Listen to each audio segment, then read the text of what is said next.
Vida Além do Véu, reverendo George Vale Owen, a descida e a ascensão do Cristo, quarta-feira, 12 de dezembro de 1917. Não é assim que estejamos longe de você, que você deve pensar de nós. Estamos bem perto. Você tem em mente que só porque Kaplan escreve com você diretamente, nós que falamos a você através dela, estamos à distância. Não é assim, sendo que ultrapassamos a dificuldade de descer pelo reajustamento, chegamos muito bem à esfera da Terra e, sendo assim, não encontramos dificuldade em sintonizar nossas mentes assim que estejamos bem perto de você, pois há graus de estado na esfera da Terra, assim como há nestas mais avançadas. Seria muito difícil, se possível, afinal, que viéssemos a um ambiente mais próximo daqueles que não subiram espiritualmente muito acima do que o estado animal, mas aqueles que procuram estar perto de nós, de nossa parte, nós nos direcionamos a eles e encontramos-los no ponto mais alto que possam alcançar, e assim fazemos com você. Isto, de alguma forma, tranquiliza o amigo. Pergunta: bem, eu me senti como foi descrito, certamente. Mas se na profundidade sua explanação é verdadeira, que necessidade há de termos a Kaplan, afinal? Isto, em parte, já foi explicado antes, acrescentaremos um pouco mais agora. Você deve ter em mente fatos tais como Kaplan é mais de sua época que nós, que na maioria vivemos na Terra há muito tempo atrás.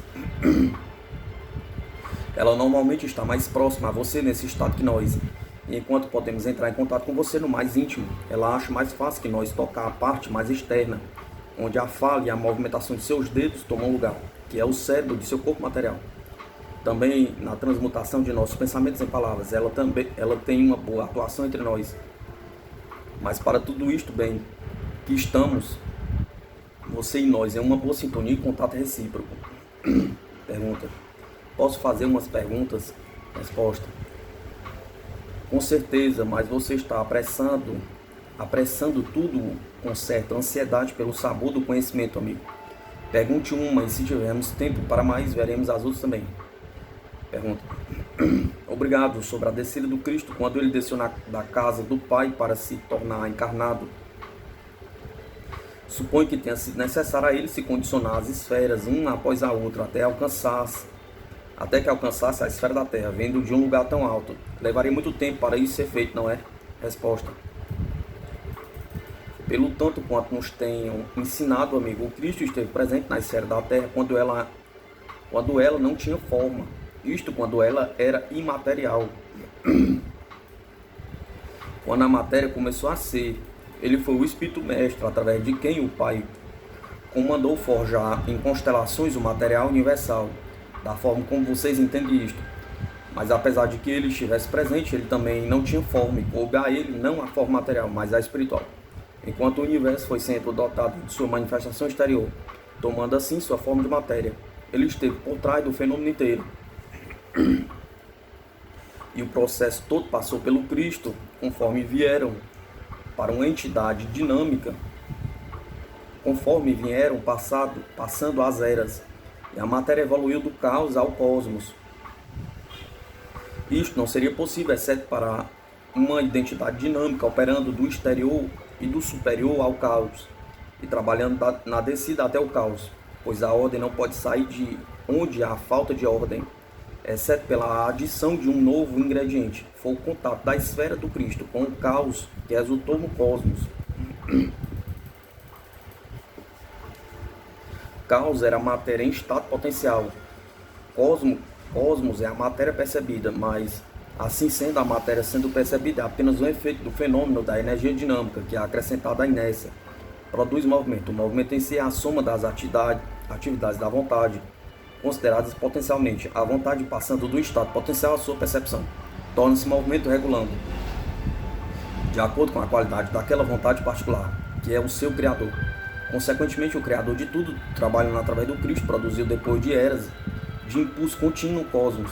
Agora, se formos capazes de esclarecer a você de qualquer forma o que está em nossas mentes, você perceberá que o Cristo estava no universo material desde a incepção, e sendo assim, ele estava também na esfera da Terra quando ela assumiu gradualmente primeiro a materialidade, então a forma, e por último tornou-se por sua vez intérprete do significado do trabalho de eras que se tornaram articuladas, ao final a gênese da Terra. Isto é, reproduzido dela mesma o princípio de criação que lhe deu expressão, pois da Terra vieram os minerais e os vegetais, e as formas animais de expressão de vida. Você vê, amigo. No que isto resultou? Pergunta. Significa não menos que a Terra e todo o cosmos material é o corpo do Cristo. Pergunta. O Cristo que veio à Terra? Resposta. O Cristo que era uno ao Pai, e sendo uno ao Pai era a expressão do Pai. Jesus de Nazaré era a expressão do pensamento do Pai, encarnado como Cristo para a salvação da Terra. Pense um pouquinho, porque vejo um leve distúrbio em sua mente. Nos outros planetas de seu sistema há seres não parecidos com os homens. Em planetas de outro sistema há seres não semelhantes a homens também. Em outras constelações há aqueles que são relacionados razoavelmente a Deus e seu Cristo e podem comungar com seu Criador, como fazem os homens, mas não são de forma humana, nem usam da forma humana de comunhão de pensamento que vocês chamam de fala. E mesmo assim o Criador e seu Cristo permanecem na mesma relação com eles, que eles têm com vocês, e tem sido necessário, e ainda é, que seu Cristo torne-se manifesto a eles de vez em quando, na forma que eles mesmos evoluíram, mas então ele vai até eles não como Jesus de Nazaré, na forma humana, que para eles seria menos útil, senão estranho. Ele vai a eles na forma deles e com os seus meios de comunhão, e usa seu próprio processo racional.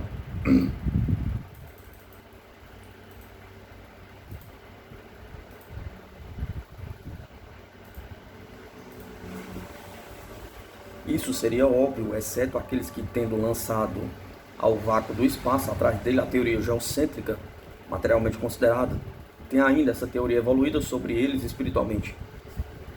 Como os trapos de uma múmia, assim pouco podem se mover ou ver que, além de seu pequeno mundo, há outros de tão grande importância ao Criador quanto é a nossa pequena terra. Assim dissemos a você, o Cristo que veio a Galileia era não só a expressão da terra do Cristo universal, mas também do verdadeiro Cristo.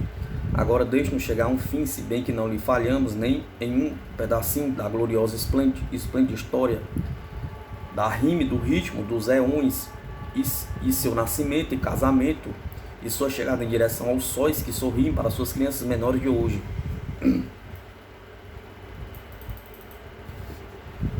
O Cristo então desceu com a matéria desceria, por precipitação, se quiser assim, fora das energias da dinâmica espiritual. Foi incorporado em vida mineral, pois por ele toda a matéria é composta. Foi acalentado pela rosa e pelo lírio, e toda a vida vegetal era a sua vida, pela sustentação daquele que deu, de sua beleza e maravilhas que vieram em direção da matéria, movendo-se em direção à razão, mas no ponto mais alto, somente tocando a bainha da vestimenta da atividade racional. E ele se tornou manifesto também na vida animal na terra, pois os homens, como um homem, são sua evolução. A mais alta expressão de sua vontade era a humanidade, e no tempo certo ele veio do invisível em direção ao mundo visível. Ele que havia feito o homem, foi feito ele próprio homem. Ele, por quem o homem veio a ser e continua, pensou na matéria, e seu pensamento tomou expressão em Jesus de Nazaré. Então ele que foi o agente ungido do Criador para fazer o homem, tornou-se ele mesmo o Filho do Homem, a quem ele tinha feito. É suficiente, amiga. As suas demais perguntas esperarão nossa próxima vinda. Deus e seu Cristo que se uniram para trazer você à forma de homem, amigo. Alegram-se por você naquilo que você aprendeu. Ajudar outros a entender o esplendor de sua filiação e seus destinos. Sexta, 14 de dezembro de 1917. Nós lhe falamos, amigo, da descida do Cristo para a matéria, como você nos inquiriu. Agora deixe-nos continuar na estrada normal, na continuidade daquilo que já lhe transmitimos. A estrada agora não vai para o útero do cosmos material, mas acima para o espiritual, e em direção ao estado que resulta na perfeição espiritual, que vocês chamaram pelo nome de a casa do Pai. Esta é a fronteira do conteúdo atual do universo, na imaginação do homem. Ele não pode ir mais adiante e vislumbrar aquilo que ele concebe como as possibilidades de ser. E Todavia, nós aqui chegamos a saber que o espírito sublime, como é em essência, não é a soma do ser, como para além do reino material prolonga-se o espiritual. Assim também ele, além destas distantes e longínquas alturas de luz impenetrável e santidade em extrema pureza para onde dirigimos nossa caminhada, está aquele que não é somente espírito, mas quem para dentro de si absorve tudo que é espírito e com sua sublimidade maior, englobando a soma total resultante do espírito no universo ainda mais sublime. Como a luz de um planeta é apenas uma pequena parte do que é externado do Sol central e reflete de volta aquela luz tingida pela qualidade planetária que lhe é característica. Desta forma, também a matéria recebe do espírito e da mesma maneira contribui com seus pequenos ingredientes para a qualificação e enriquecimento do universo espiritual. Como o Sol, por sua vez, é de um sistema muito maior que ele e é apenas uma unidade de uma constelação de sóis, também o espírito é apenas a parte de um universo do ser, de magnitude, de sublimidade, além de nossa compreensão. E mesmo a constelação é por si mesma uma unidade, uma agregação mais vasta. Mas aqui paramos de aplicar a analogia, senão nós nos perderemos em assombros, quando deveríamos nos encontrar no nosso caminho ao longo da estrada da razão e do entendimento. Então sigamos o Cristo em sua via celestial, lembrando que, sendo elevado e exaltado, ele conclama aos homens que o sigam, arrastando suas miríades ao longo da estrada celestial entre as glórias das esferas, em direção à casa de onde ele veio, na qual ele está, e eles deverão lá estar também um dia. Enquanto as eras misturam-se ainda com as eras do porvir, assim a glória do Cristo intensifica, porque todos os novos recrutas chegados ao seu exército acrescentam cintilações ao brilho de seu reino brilhante, que é visto, assim disseram, por aqueles que estão acima, nas vertiginosas alturas do reino que está mais distante, mas acima de tudo. Assim como no reino da matéria vocês veem uma estrela distante. No oceano do Espírito, todas as esferas do Cristo são reunidas em uma enorme estrela e pode ser vista exteriormente por aqueles que habitam no alto. Não nos é possível compreender adequadamente. Entretanto, podemos ter uma pequena ideia do seu significado assim. Da Terra, vocês são incapazes de ver o sistema solar como uma unidade, pois estão na névoa daquele sistema e numa parte dele. Mas alguém que esteja acima no Arcturo viria uma pequena esfera de luz, e naquela esfera estaria incluída seu Sol e seus planetas e suas luas. Assim é que realmente vocês veem Arcturo e outros milhões de estrelas que são vistas da Terra. Então o reino e a esfera do Cristo são vistos do reino distante, era após era. O sistema cresce em brilho conforme as raças que caminham realizam sua evolução total, do material ao espiritual mais e mais.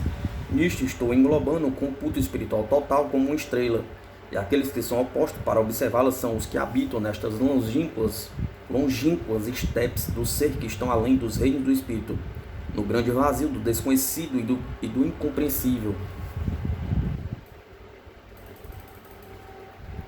Então, assim e distantes estão aqueles de quem falamos que nós, que progredimos em espírito das esferas, não podemos nos dizer mais próximos a eles que vocês da Terra. A distância entre vocês e nós em progresso, dividida por aquela de nós até eles, seria tão infinitesimal quanto estaria, além de tudo considerado.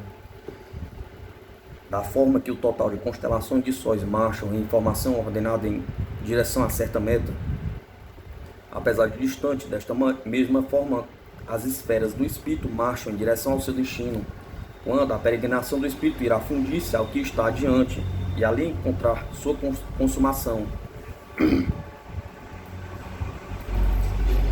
Para esta finalidade, o Cristo, inclinando-se no peito de seu Pai, exorta a humanidade com o toque de seu dedo, e o homem torna-se eletrificado com aquela divindade vital que pulsa em sua alma com o ímpeto de seguir adiante, para que na caravana do príncipe soberano ele possa manter sua posição junto com este dos outros planetas que marcham unidos para a frente como um único exército do Pai sob a vigência de seu Filho. Pergunta: há uma coisa que eu não estou completamente esclarecido. Nosso Senhor falava de pequenas crianças, de quem é o reino. O que vocês disseram parece implicar em dizer que conforme nós crescemos, tornamos-nos menos do reino, no sentido de infância. Sem dúvida isto parece concordar com nossa experiência, mas significaria que progredimos para trás, como numa espécie de desenvolvimento inverso. E ainda se nosso progresso está somente no primeiro estágio da jornada e é continuado nas esferas, o padrão infantil parece ser bem anômalo. Poderia explicar esta minha dificuldade? Resposta. A criança nasce no mundo dotada com certas qualidades e poderes, mas estas na infância permanecem não desenvolvidas e inativas. Estão lá, mas dormentes. À medida que a mente amplia suas capacidades, ela é competente para se impor nestes poderes, um após o outro, e para usá-los.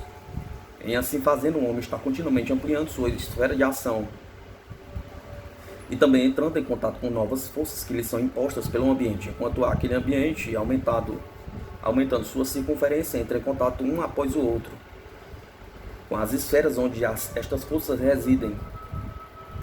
Tais forças de que falo são as criativas, unificadoras e espiritualizadoras, e apreendem o conhecimento de Deus. Da maneira pela qual ele emprega estas formas de poder mais amplos depende de seu desenvolvimento como ser espiritual. A criança é do reino até onde ela não oponha sua vontade contra a do pai, permitindo o homem, enquanto ele cresce em capacidade, que isto seja mantido em sua mente, tal puerilidade em seu coração. Seus poderes crescentes serão usados em consonância com aquele grande propósito de Deus na evolução da raça dos homens e outras raças que são da grande família do Criador.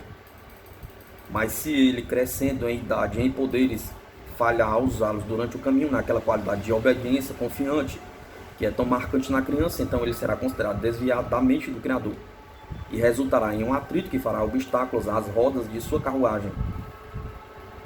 E ele começará a atrasar-se, ficando para trás, até que chegue mais e mais perto das terras fora do reino, e menos harmonizado com aquelas companhias, conforme fosse aproximado da linha da fronteira. Mas aqueles que não perdem nada de sua confiança, semelhante à da criança, aquela acrescenta outras virtudes em sua totalidade, conforme foi caminhando ao longo da estrada da vida. Este não fará seu progresso inversamente, mas mais e mais torna-se criança de seu reino. Jesus de Nazaré era assim, pois sendo o filho de seu pai, assim para aquele pai o seu coração sempre se inclinou em perfeita união, como está no livro de registro de sua vida, que você pode ler bem claramente. Quando ele era menino, eram os problemas de seu pai que preenchiam sua mente. Preocupava-se com eles. Era a casa do pai que proclamava sua proteção das paixões mundanas dos homens egoístas. No Getsemane, ele buscou manter aquela união de propósito com a vontade do pai. Estando na cruz, ele virou-se para ver a face do seu pai, que o miasma do mundo denso conseguiu obscurecer por um momento. Mas ele não falhara em entregar seu coração à guarda de Deus, e quando ele saiu do seu corpo de carne, foi em direção ao Pai, que seu caminho estava voltado. Na Páscoa, ele também devia ainda seguir a estrela guia de seu caminho celeste, como ele dissera a Madalena que faria. Quando o vidente de Patmos encontrou com ele no templo celestial, ele anunciou que tinha provado que sua vontade era una do Pai, que, portanto, em suas mãos tinha sido dada a autoridade para atuar tanto nos céus quanto na terra, com plenitude de seus poderes. Quem não vir, aqueles que observam sua curta vida na terra, ou quem observa sua pessoa aqui, assim nós que agora falamos a você dele, não verá nele a criança imaculada, mas mesclada com a dignidade do poder e do homem evoluído, e coroado com a majestade da mente divina. Sim, amigo, é somente aquele que chega ao grande lugar do reino do Pai que pode entender o reino da criança.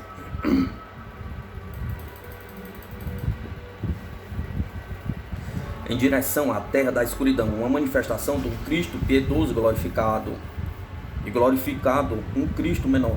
Segunda, 17 de dezembro de 1917.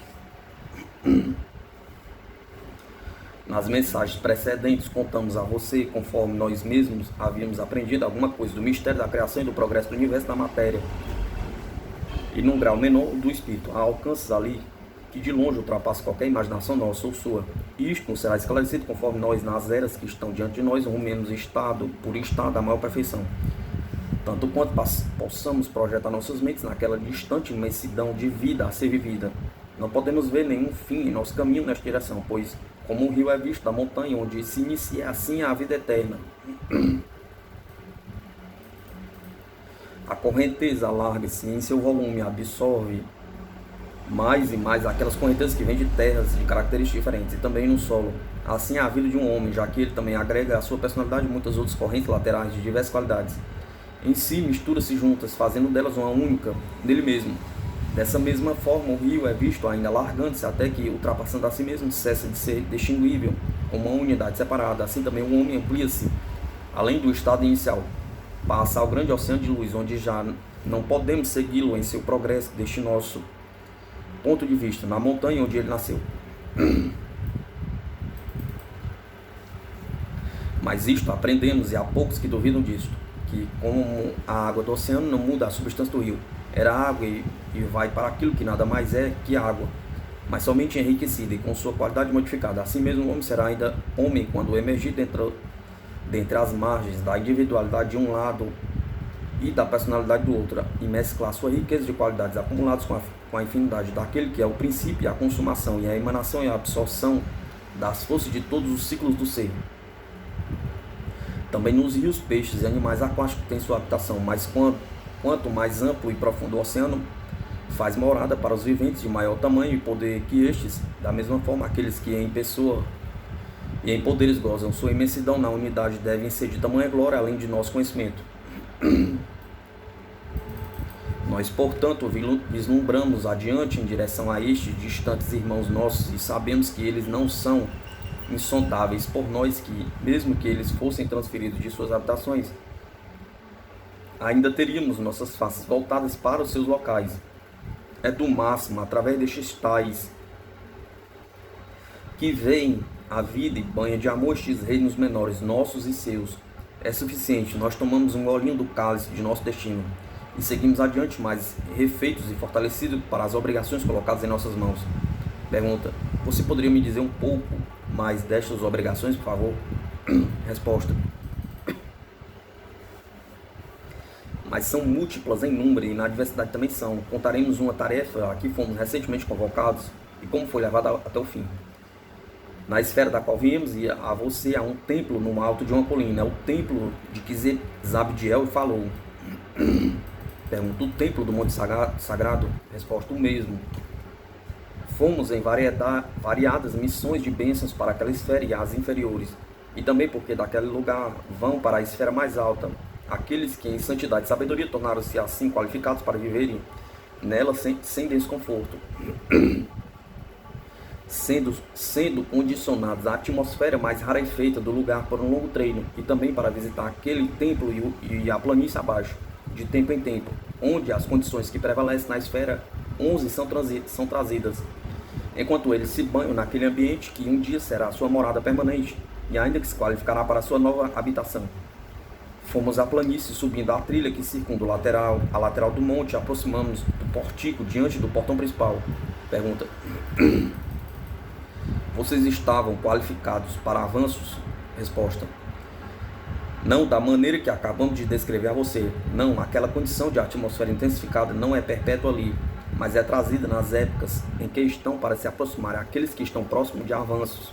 Chegamos ao pórtico e esperamos um pouco, e então saiu um dos brilhantes residentes daquele lugar sagrado, um guardião do templo, e convidou-nos a entrar com ele. Hesitamos em fazê-lo, porque até então nenhum de nosso grupo havia entrado naquele local de oração. Mas ele sorriu, e em seu sorriso lemos a segurança, e fomos com ele sem medo. Não havia cerimônia àquela hora, e assim não estávamos em perigo de chegar perto demais dos poderes que seriam para nós como a pura luz do sol nos olhos de um homem que ouse olhar para o disco solar durante o dia. Encontramos-nos numa longa colunata, e no outro lado os pilares suportavam a viga que ia do pórtico ao interior do templo em si.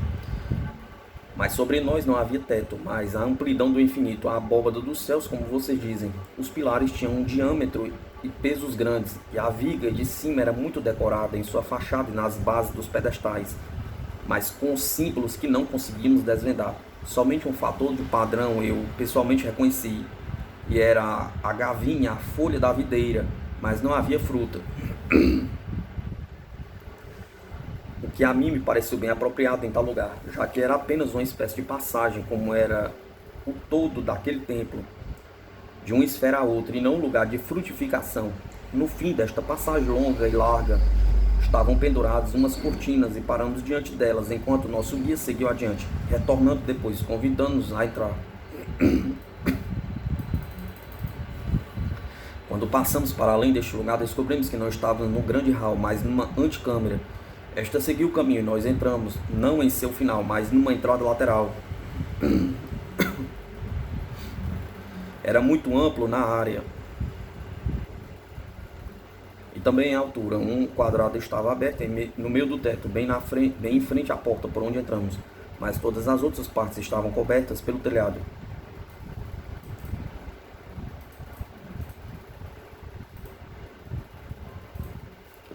Viramos à direita e fomos ao final deste ambiente. Então nosso guia nos fez parar diante de um trono ou cadeira e disse com tais palavras: meus irmãos, vocês foram chamados para cá para receberem ordens a fim de cumprir um trabalho que lhes é requerido nas esferas ainda abaixo.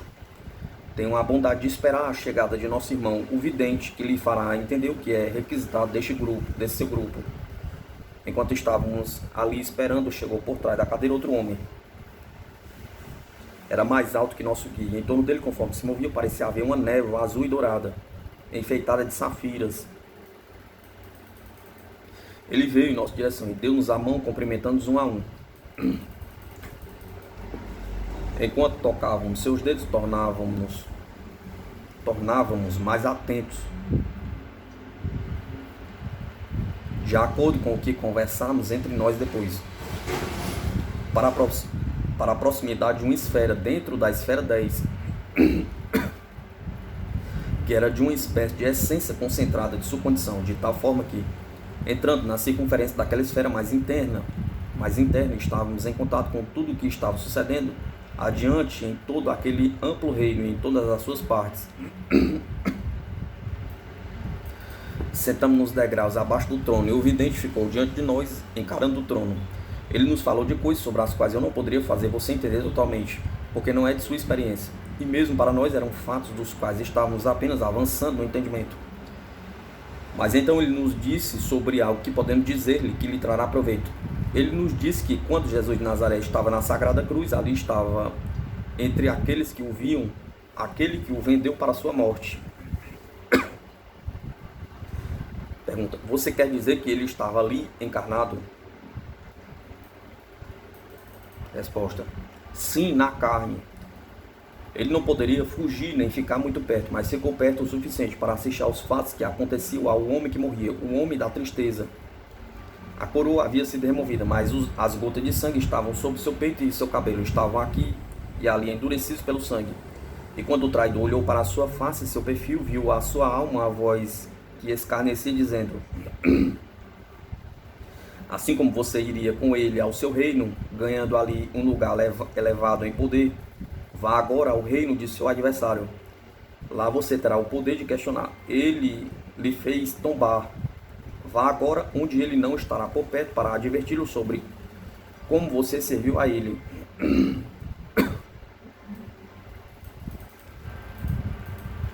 Então vozes vieram sobre ele. Ele se esforçou por acreditar nelas e olhou para a face dele na cruz. Ele estava ansioso e ainda com medo daqueles olhos, os quais nunca tinha sido capaz de encarar com conforto. Mas a visão do Cristo ao morrer estava obscurecida demais, e ele não viu Judas Iscariotes ali. E ainda as vozes zumbiam sobre ele, escarneciam dele e ondulavam-no mais gentilmente. E no final, na escuridão do lugar, ele correu dali e depositou sua vida num lugar onde ele encontrou solidão em uma árvore. Tirou seu cinto e pendurou-se à morte numa árvore. Assim os dois morreram no tronco, ambos no mesmo dia, e a luz da terra foi dos dois na mesma hora. Quando entraram nas esferas espirituais, ambos estavam conscientes e lá encontraram-se mais uma vez. Mas nenhum falou ali, somente da forma que ele olhou para Pedro. Desse mesmo jeito ele olhou para Judas agora e o deixou por um tempo em sua tristeza e angústia. até que isto fizesse efeito, quando então ele viria novamente com seu perdão, como fez com Simão, quando ele veio à noite para lamentar. Fez novamente com Judas, que se virou e fugiu dele com suas mãos nos olhos, para a noite dos infernos. E do jeito que agiu com Simão em sua penitência, tristeza e necessidades pela dor, também agiu com ele, com aquele que o havia traído em sua solidão, como Simão fizera. Ele não o deixou sem conforto todos os seus dias, mas buscou e deu-lhe a bênção de seu perdão na amarga angústia de sua dor.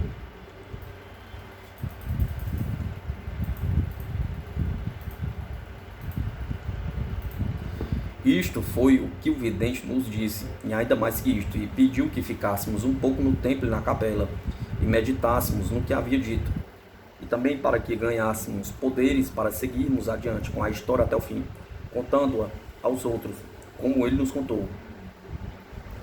Onde quer que fosse necessário que pecadores escutassem-na, ao que na escuridão e do desespero tivesse perdido a esperança do perdão de seu mestre traído, para pecar e trair. Pois pecar é trair.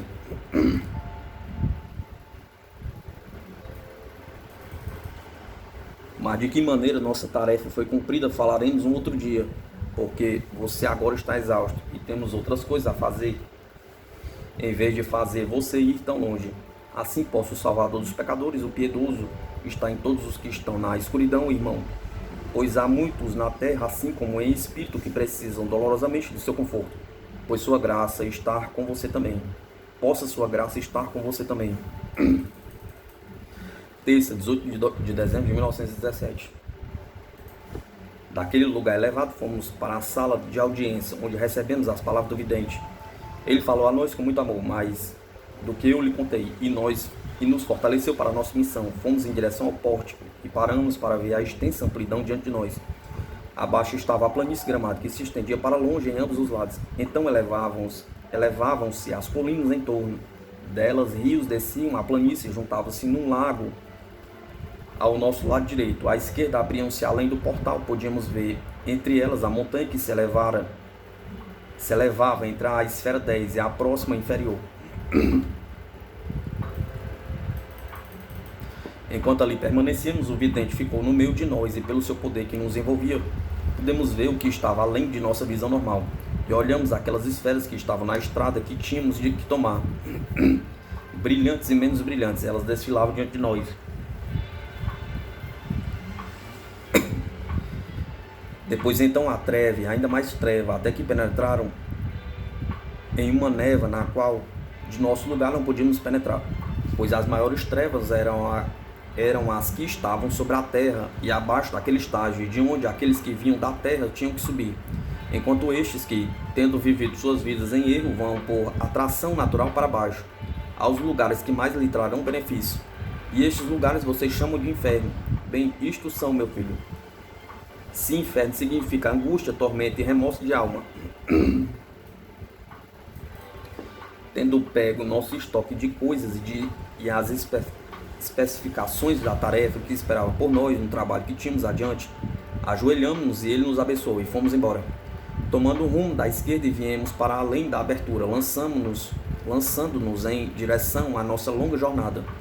As primeiras poucas esferas foram transpostas por voo aéreo, indo por cima dos picos das montanhas e sem descermos, até que chegamos à esfera 5, onde ficamos um pouquinho de tempo. Contamos nossa história nas palavras mais apropriadas, aos quais ajudaria na resolução de alguma dificuldade que aqueles que lá habitavam tivessem em seu coração. Pergunta. Antes de continuar, deveria dizer-me como sua missão foi recebida nesta esfera 5, se puder. Resposta. Foi a primeira de nossa série de encontros e a primeira esfera onde nosso trabalho começou. Nós éramos os convidados do chefe senhor, o governador daquela esfera, porque ele era também de um plano mais alto que a esfera 5, como é de costume. Mas ficamos no colégio dos protetores, no colégio dos pretores, que estão bem versados nos estudos das confusões surgidas nas mentes daqueles que permanecem ali, e que poderiam nos apontar onde procurar por temas para serem trabalhados e que pontos evidenciar em nosso ensinamento. Estes agruparam-se em uma assembleia num grande hall do colégio. Era um hall enorme e oval em sua forma, mas uma das pontas mais estreita que a outra. Pergunta: como uma pera? Resposta: mas esta é uma fruta de que havíamos nos esquecido, bem parecida para descrevê-lo. Sim, era como uma pera na planta baixa, mas não tão pontuda. As pessoas entravam pela estrada estreita que estava sem cobertura abaixo do grande pórtico do prédio. A tribuna estava equidistante à outra ponta e das paredes esquerda e direita. E aqui nos sentamos. Tínhamos um cantor conosco, e ele primeiramente deu voz a um ar muito magnético, o que fez a propósito. Ele começou a cantar baixo, e seu tema era a criação. Ele nos contou no ritmo daquelas coisas, algumas das quais já lhe contamos, de como o máximo projetou seu poder. O amor primeiro nasceu, e foi de uma doçura tão perfeita que os filhos de Deus banharam-se em seu amor, e do seu contato veio a beleza. Assim é porque toda a beleza é amável, e todo o amor é simples e puro, e em qualquer fase em que se manifesta é cheio de beleza, mas quando a vontade daqueles que deviam agir e cumprir a sua parte no desenvolvimento do reino, do ser, opôs-se à principal corrente da beleza, impulsionada pelo amor, então resultou um pequeno destacamento que, tendo nascido de um ato de querer não consoante com a santidade original, foi envolvendo seres que eram belos, mas não completamente, e no seu ímpeto, uma vez misturados com a eterna corrente do caos, desenvolvendo-se, ali também evoluíram outros que eram menos belos, mas nenhum deles com falta completa de beleza, um estilo obscuro, muito encoberto e escondido aos olhos dos que continuaram na estrada ampla, numa fila reta para baixo, vinda de sua fonte.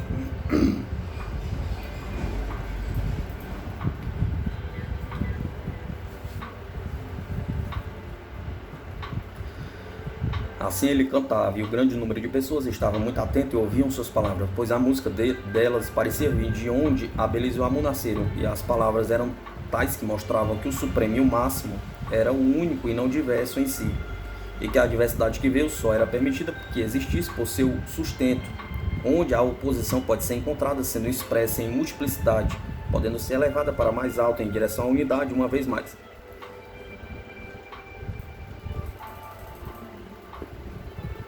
Bem, tendo ele acabado, um grande silêncio caiu sobre eles, e estavam ainda imóveis. Moveram-se ligeiramente. E aqueles que tinham ficado em pé assim continuaram. E aqueles que tinham se sentado em bancas e tamboretes permaneceram ali, assim silenciosos. E aqueles que se reclinaram no chão e assim continuaram. Eu notei isto, que ninguém alterou sua posição e lugar, porque a letra da música, em sua origem longínqua, é de grande poder de elevação. E então pulsações de vida e energia envolveu-os e os fez tentar analisar tudo no foco atual do ambiente da ciência cósmica. Em um instante, eu que devia falar a eles, comecei.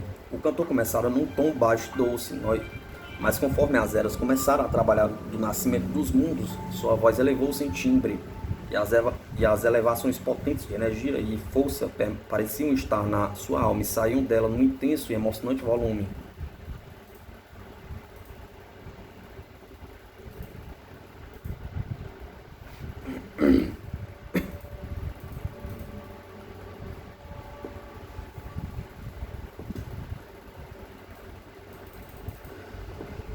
E então, quando o caos estava moldando a si próprio para tornar-se o cosmo em múltiplas emanações do pensamento único do Criador, o imponente ritmo de sua voz das frases em sequência ordenada e progressiva gradualmente equilibrou-se no nível, até que terminou numa tonalidade só, parecendo querer deixar em suspenso no meio do céu para mostrar que o processo das eternidades havia apenas começado e ainda não terminara. Então eu parei de falar em seguida, para dar a eles tempo de agruparem seus pensamentos, para armarem-se e tirá-los para fora da nuvem luminosa, no ar, a envolvê-los como um capote, já que eu podia ver e notar que cada um sentia em seu coração e entendia seu caráter, seus desejos e o que eu poderia dar de melhor para ajudá-los. Então comecei e falei a eles todos juntos, mas a cada um por sua vez, e ainda a todos continuamente, e contei-lhe da reassembleia, daquelas diversidades e o ajuntamento das centelhas de amor espalhadas num único grande sol de beleza que deveria absorver e dar em retorno brilha a luz do máximo, que é o todo amor, que é todo beleza. Assim falei-lhes do traidor Simão e do traidor Judas, e do arrependimento deles, o primeiro em sua vida na terra, onde viveu seu pequeno inferno para um bom propósito, no qual o remorso de milhares de anos foi resumido num mês de dias, e clamou o que era seu, que era, como é até hoje, perdão e recolocação na família ordenada do Pai. E também lhes disse daquele outro, cujo arrependimento não viera, até o qual apunhalara tão apressadamente em seu frenesi de desespero, vendo-o para a morte, e de como ele, ainda como presa, sempre desesperado, lançou-se para fora do mundo, onde nada aconteceu com ele como ele planejara. E como ele não se arrependeu até que o Cristo manifestado, Jesus de Nazaré, foi até ele e os outros, naquelas ravinas de montanhas escuras do inferno, como se vai atrás de uma ovelha perdida, e falou a eles que lá habitavam, na treva e na escuridão tangível da redenção sendo forjada, oferecida e aceita por ele, que é luz e amor, e que através do ungido projetou suas irradiações de amor para o espaço vazio da imensidão, de medida além da compreensão, e também para aqueles mesmos infernos escuros. E conforme olhavam, seus olhos não conseguiam ver a primeira luz que muitos viam em muitos anos tão acostumados que estavam com a longa noite esquecidas do que seria a luz e de como ela era. Mas ele estava vestido com uma radiação pálida, suave e doce, adaptável para ser visto por eles naquele presente estado, e um, depois outro, todos se ajoelharam a seus pés e suas lágrimas caíram como se fossem diamantes de orvalho à luz, à medida que recebiam a luz dele. E eu lhes disse que no meio destes vieram o traidor Judas, e ele estava perdoado, da mesma forma que Simão fora mais tarde comunicado, sou perdão amoroso também. Assim, meu filho e amigo, eles escutaram e começaram a ver como eu estava falando-lhe das consequências da chegada a uma harmonia com Deus, seu amor e soberania daqueles que saíram do caminho da obediência a ele, e os que têm sido autores frutíferos de muitas confusões que perturbaram os filhos dos homens. Então terminei em silêncio, e em silêncio deixamos-o ali. E saímos pelo hall e do colégio e continuamos a nossa jornada, e assim fizemos. E os protetores despediram-se de nós com palavras gentis de gratidão, ao que respondemos com nossas bênçãos. Assim partimos dali. Quarta, 19 de dezembro de 1917. Chegamos suavemente sem pressa, porque começamos a chegar perto daquelas regiões onde não nos sentimos muita vontade por estarmos ali, até que pudéssemos sintonizar nossas condições às deles. E assim finalmente chegamos à terra do umbral, onde inicia a esfera 2, como é considerada a partir de sua terra, a qual numeraremos 0 para o propósito de demarcação. Pergunta. Líder, antes que continue, poderia fazer-lhe uma pergunta? Não foi na esfera 5 que você permaneceu um pouco mais tempo que nas outras? Porque teve algum problema que uma teve ali? Quero dizer, no período mais anterior, no de sua subida? Resposta. Você gostaria que eu lhe explicasse o que me aborrecia e o que me prendeu ali um tempo a mais? Foi isto. Eu sabia que todos os homens vêm finalmente a entender que Deus é o Senhor, e isso todos os que vinham dele diziam aos que estão afastados de seu trono e santuário. Então, se fosse assim, porque havia tantas miríades deixadas para trás nas esferas mais escuras, onde a miséria e a angústia surgiam e pareceu desmentir todo o amor pleiteado, sua presença universal? Eu me perguntava, este era o meu problema, era um antigo ponto crucial da existência do mal. Bem, eu não podia entender nem reconciliar estas duas forças oponentes quando apareciam na minha mente. Se Deus era todo poderoso, por que então permitiria ele que o mal existisse, mesmo que por um momento e no menor grau? Eu me perguntava. Por muito tempo pensei isto, e fiquei muito preocupado por causa da desconfiança que veio de tal contradição do reino de Deus, e que me levou embora toda a fé em seguir em direção a estas vertiginosas alturas para frente, para que não perdesse meu equilíbrio e me machucasse dolorosamente pela queda nos princípios mais profundos que até então havia conhecido. Finalmente eu estava pronto para a ajuda que sempre nos é dada em seu tempo certo.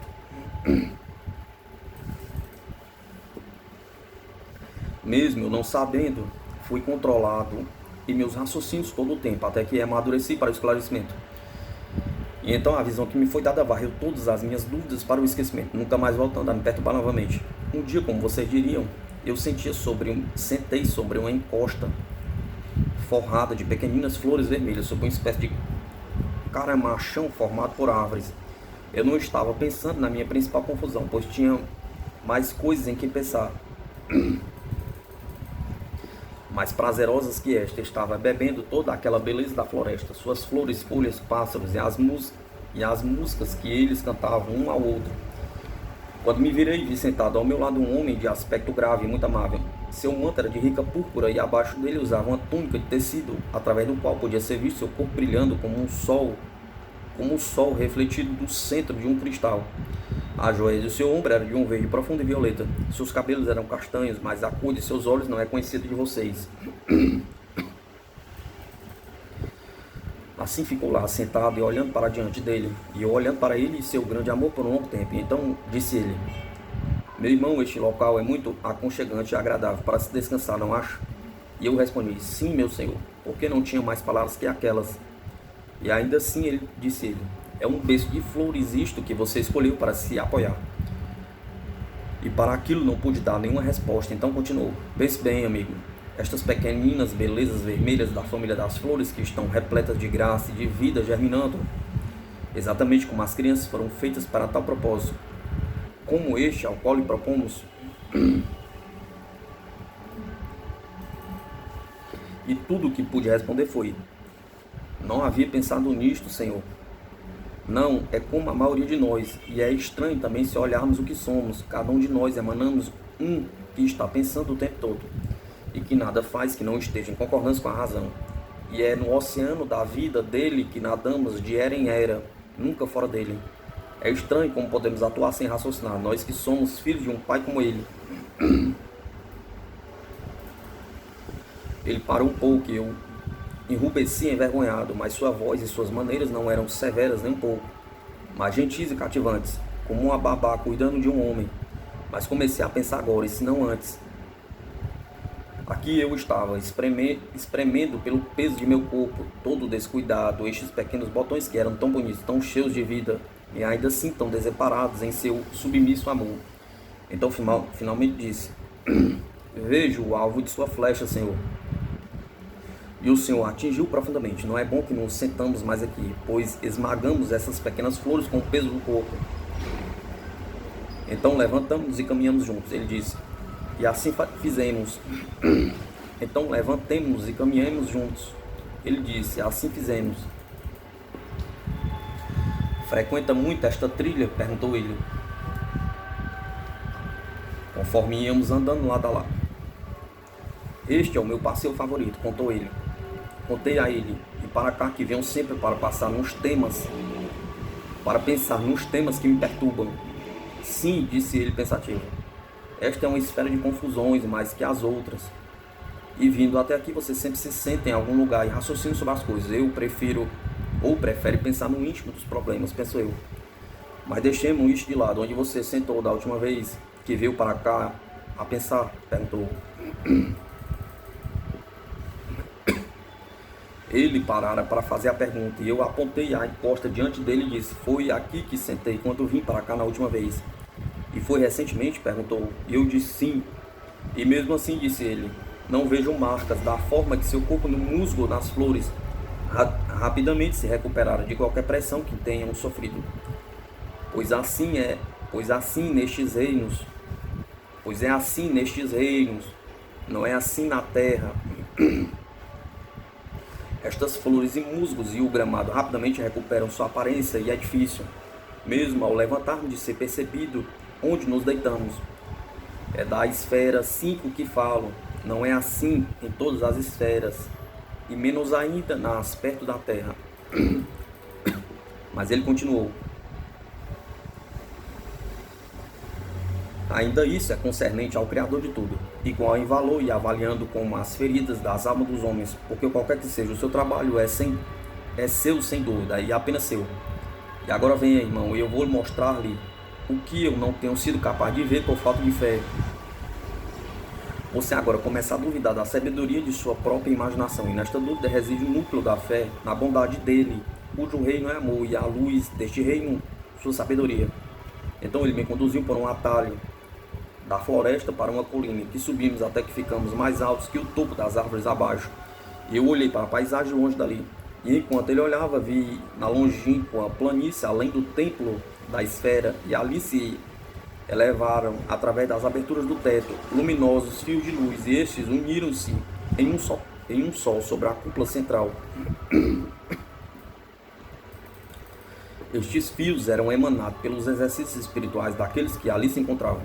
Ao final, ele se levantou no meio da neblina e ali se levantou no meio da neblina a figura de um homem que subiu até que se pôs acima de tudo. Era a figura do Cristo, todo vestido de branco. A vestimenta que ele usava vinha dos seus ombros até seus pés, mas não os escondia. E enquanto ele ali estava, uma matiz rosa começou a emanar de sua roupagem. E isto aprofundou em tonalidade, até que finalmente ele estava ali totalmente envolvido em um carmim profundo. E sob sua testa um círculo de rubis vermelhos como sangue. E suas sandálias em seus pés eram enfeitadas de rubi também. E quando ele manteve suas mãos estendidas, vi que em cada palma uma pedra vermelha cintilava. E eu soube o que aquela visão significava para mim. Ele fora amoroso em sua pureza, mas agora ele brilhava com amor vermelho e é enriquecido em beleza tão profunda que me fez suspirar em êxtase enquanto olhava para ele. Aí, à medida que eu olhava sobre ele, se formou uma nuvem dourada, cravejada de esmeraldas e safiras, mas atrás dele, vindo por sobre sua cabeça até embaixo, uma profunda e ampla faixa vermelho sangue, e outra faixa de igual profundidade de cor cruzou a faixa de cima atrás dele, na altura de seu peito, e ele permaneceu diante disto no esplendor total de seu colorido. Lá fora na planície vimos pessoas tentando obter uma visão desta glória, e ali, sob suas faces e suas roupas brilhavam a luz projetada de seu corpo, e parecia uma inspiração de algum chamado de sacrifício de serviço que necessitava da fé para ser levado adiante, já que estes que se ofereciam para o trabalho deveriam seguir e sofrer, ainda que sem saber no total os mistérios do sofrimento. Mas havia muitos que se ajoelharam e inclinaram suas cabeças à terra em resposta. E estes ele tomou, e disse-lhe que se encontrasse com ele no templo, e ele lhes daria sua palavra de missão. Então ele desapareceu abaixo, através da cúpula, para dentro do prédio, e não o vi mais. Eu havia me esquecido do homem ao meu lado. Nem pensei na sua presença por uns tempos, depois que a visão terminara. E então virei e me olhei para ele, e vi que em sua face sofrida haviam sido traçadas muitas e profundas linhas, e não eram do presente, mas do passado, e apenas o faziam parecer mais amável no crepúsculo. Mas não pude falar com ele, apenas fiquei ali em silêncio. Então ele disse: meu irmão, eu vim de um lugar muito mais brilhante que esta esfera sua, para trazer você até aqui, para que visse o homem das tristezas em sua glória. Estas tristezas ele quis deliberadamente tomá-las a si e fazê-las suas. Sem elas iria faltar-lhe aquele amor que é seu hoje em dia. E estas tristezas que dão a ele tanta bondade são aquelas que, em seu estado cru e sem desenvolvimento, inundam a terra com dor e os infernos com tormentos.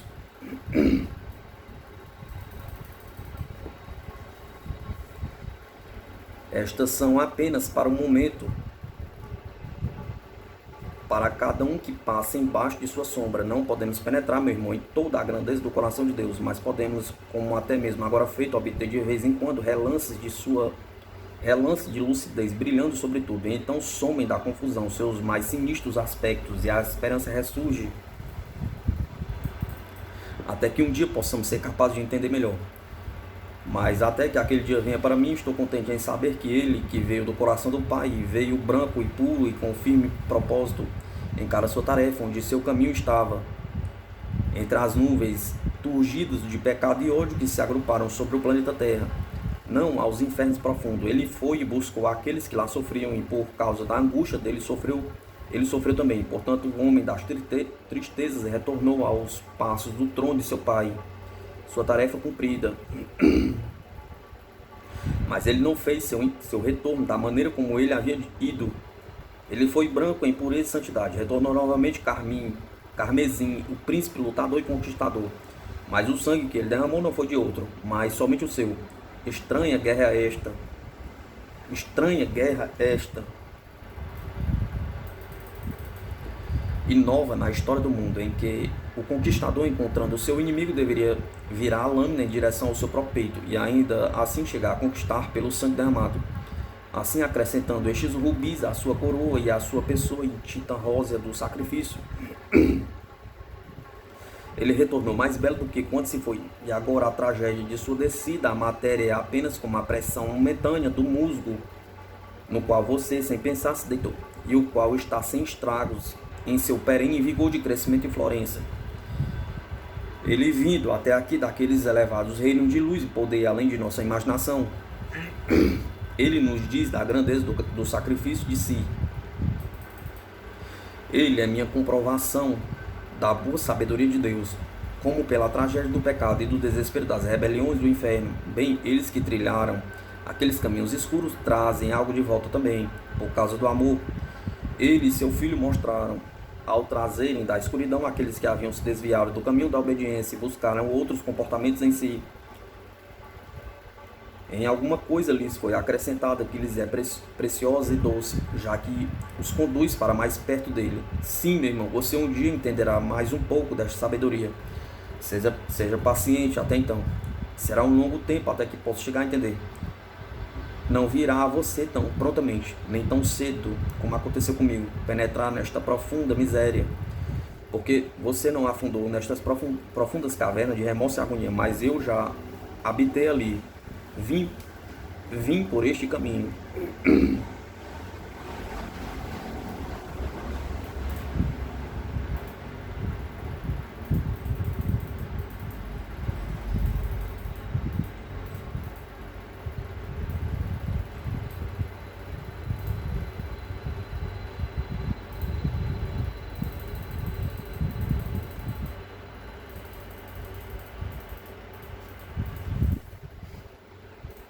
A Vida Além do Véu, Reverendo George Owen.